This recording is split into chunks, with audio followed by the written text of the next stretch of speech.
Well, it was a great evening to be out on the water. Several boaters were down at Canal Side, including kayakers.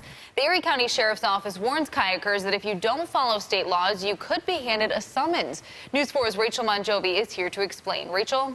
Callan, officials are reminding kayakers that navigational laws do apply to them. Earlier this week, dozens of kayaks and small paddle crafts were warned by deputies about not having proper equipment. Especially in Buffalo, in the harbor. In the summer.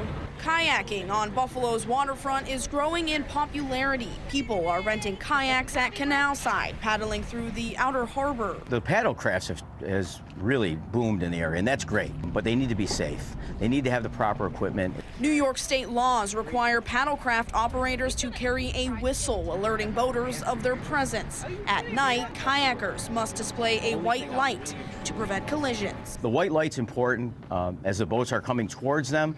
It's readily visible.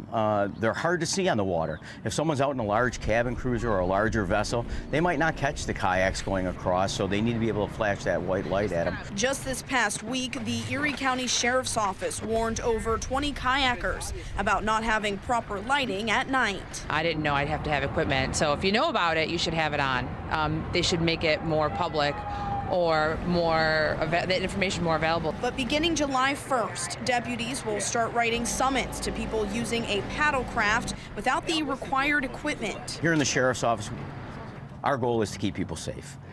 We're not here to ruin someone's time. I think it's appropriate to get the message out, but to be out there and be safe, it's the best policy, so I get why they're doing it. Officials say it's also important for other boaters to be aware of kayakers on the waterways. The power boaters need to keep their eyes watching for the paddle crafts. Be aware that they're out there. Stay clear of them, especially if they're in groups.